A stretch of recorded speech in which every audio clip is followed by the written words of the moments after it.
सिर नीचे और पैर ऊपर टांग देगा।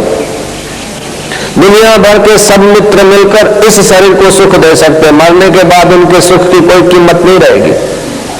लेकिन मन अगर मित्र हो गया तो ऐसा सुख देगा कि यन लब्ध्वा न चापारम लाभम मन्यते न अधिकम तताह यस्मिन् सितो न दुखे न गुरुनापि विचाले। जिस लाभ से अधिक कोई लाभ नहीं और जिसमें स्थिर होने के बाद बड़े भारी दुख से भी वो आदमी चलित नहीं होता, ऐसा परम लाभ मन करा देगा। इसीलिए हम कपड़ा मैला होता तो ख्याल रखते हैं, मकान की चुनाई पुताई करा देते हैं, घर की सफाई करते हैं। अरे भैया, आप अपना बाथरूम गंदा नहीं रखना चाहते तो दिल को गंदा क्यों करते हो? आप अपना दीवान खाना गंदा नहीं रखना चाहते, आप अपना पलंग गंदा नहीं रखना चाहते, आप अपनी तिजोरी गंदा नहीं रखना चाहते, तो अपने दिल को गंदा क्यों रखना? तिजोरी यहां धरी रह जाएगी, पलंग यहां धरा रह जाएगा, बाथरूम यहां धरा रह जाएगा, रसोई घर यहां धरा रह जाएगा। ये दिल जो है ना, ये मन जो है ना, तुम्हारे साथ चलेगा। इसलिए इन चीजों की इतनी परवाह न करो जितनी अंदर के दिल की परवाह करनी चाहिए। घी का लोटा संभालना चाहिए, छाछ का लोटा गिर भी पड़ा तो कोई हरकत नहीं। ऐसे इस देह के लिए थोड़ी सुविधा असुविधा होगी तो कोई हरकत नहीं, लेकिन अंतर मन जो है, अंतर देह है, बिगड़ना नहीं चाहिए। और अंतर देह है, भीतर का देह अगर पवित्र है, प्रसन्न है, तो बाहर तुम्हारे पास रोटी और सब्जी है तभी भी आनंद आएगा। और अंदर की अशांति है तो 5 सब्जी और खीर भी तुम्हारे लिए निकम्मी हो जाएगी। तंदुरुस्त आदमी, प्रसन्न आदमी सब्जी रोटी खाएगा, उससे भी जीवन शक्ति का विकास होगा। चिंतित आदमी, अशांत आदमी, खिन्न आदमी अगर विटामिन वाला भोजन भी खाएगा और मावा, मिश्री, मक्खन और व्यंजन खाएगा, तभी भी उसका रस काम, क्रोध, लोभ, मोह में और अशांति में परिणत हो जाएगा। तंदुरुस्त आदमी जैसे भीम थे ना, भीम ने जहर भी खाया तो भी पुष्टिदायी हो गया। और बीमार आदमी मिठाई भी खाएगा तो रोग बना देगा। इसीलिए शरीर की बीमारी कोई बड़ी बीमारी नहीं, मन की बीमारी नहीं आनी चाहिए। अमेरिका का स्पीकर बीमार पड़ा था, उसको टीबी हो गई थी।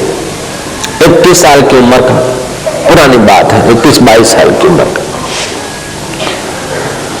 टीबी 3रे दर्जे में आ गई थी। अस्पताल में उसने सोचा कि अब टीबी में रिबा रिबा के मरना है, इससे तो दवाई पी के मर जाऊं।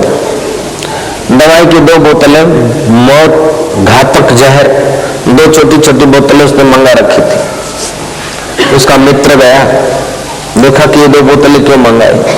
उसने बोला, दिल खोल के बता देता हूं कि बस अब ऐसा दुखद जीवन से मर जाना अच्छा है। मित्र ने कहा कि टीबी तुम्हारे फेफड़ों पर है, टीबी तुम्हारे शरीर पर है, टीबी तुम्हारे शरीर पर है, तुम्हारे मन पर इसका असर न होने दो। मुझे टीबी नहीं है, फेफड़ों में टीबी है। ऐसा करके आप प्रसन्न रहिए और मनोबल से आप ये विचार करिए कि टीबी चली जाएगी। टीबी की क्या ताकत है, मुझे मारेगी। तुम दुर्बलता के विचार करके अपनी मौत करते हो, ये ठीक नहीं है। तुम्हारे अंदर शक्ति है, तुम बल के विचार करो। महाराज उसका कहना मित्र ने मान लिया। बल के विचार करते करते उस टीबी के जो हॉस्पिटल के और दर्दी थे उनको भी बल फूंकने लग गया। स्वयं तो ठीक हो गया स्पीकर, लेकिन उसके बलप्रद विचारों से जिन्होंने माने वे लोग भी ठीक हो गए। एक घर में किसी आदमी की मौत हो गई थी, टीबी से वो मरा था। 2 मित्र उनको मिलने गए, पूछने गए, तीसरा के बाद बाहर गांव रहते थे। तो घर वालों का घर छोटा था, तो जहां मृत्यु हुई थी चाचा की टीबी से, उसमें रखा अनजान मेहमान को। और घर के बाहर जो बरामदा था वो जरा नजदीक का आदमी था, बोला ये बरामदे में आप सोएंगे तो हरकत नहीं। वो जो बरामदे में सोया उसने सोचा कि ये तो काका यहाँ चाचा जो है टीबी के रोग से मर गया, क्षय के रोग से, इसके कीटाणु लगेंगे मैं तो मर जाऊंगा, बीमार हो जाऊंगा, मर जाऊंगा, बीमार हो जाऊंगा। रात को सोते समय ये सोचा। और जो मेहमान था उसको पता नहीं था कि यहाँ इस कमरे में मरे या उस कमरे में मरे। मेहमान तो उस कमरे में सोया जिसमें वो आदमी की डेथ हुई थी, मृत्यु हुई थी। मेहमान को कुछ नहीं हुआ, लेकिन जिसने सोचा कि मेरे को कुछ हो जाएगा, वो दूसरे दिन उसको रोग ने पकड़ लिया। तो मन में बड़ी शक्ति है। आपने देखा होगा कि सांप किसी को काटता है तो 97% सांप बिना जहर के होते हैं, लेकिन मन में गुस्सा के साहब कह रहे हैं कि मैं तो मर जाऊंगा। अगर गहरे मन में बात आ गई है मैं मर जाऊंगा, तो डॉक्टर की दवाई भी इतना काम नहीं करेगी। ऐसे भावुक आदमी को ले जाते हैं सांप का मंत्र उतरवाने के लिए, जहर उतराने के लिए। वो मंत्र से जहर उतारने का करता है, मंत्र करता है, जहर उतारता है। अगर उस आदमी के मन में आ गया कि मेरा जहर उतर गया, तो सचमुच उसका उतर गया। तो फिर उसको लगा कि ठीक मंत्र नहीं पड़ा और जहर नहीं उतरेगा, तो फिर उसको जहर लग जाएगा। कभी कभी जहर उतारने वाले व्यक्ति के बच्चे को सांप ने काटा या उसके नजदीक के आदमी को सांप ने काटा, जहर उतारने वाले ने उतारा, फिर भी वो आदमी मर गया। बोले तो मर गया, बोले इसका तो काल आ गया, तो मैं क्या करूं? जब काल आ गया तो फिर मंत्र ने काम तो नहीं किया। सही बात यह है कि काल क्या आया, उसके मन में गहरी बात आ गई कि मैं मर जाऊंगा, मर गया। अमेरिका की अभी घटित घटना है, एक आदमी को फांसी आने वाली थी। वो नीचे की कोर्टों ने 302 के केस में फांसी दी, ऊपर की कोर्टों ने मंजूर रखी। राष्ट्रपति को अर्ज जो की थी दया की, वो भी अस्वीकार हो गई।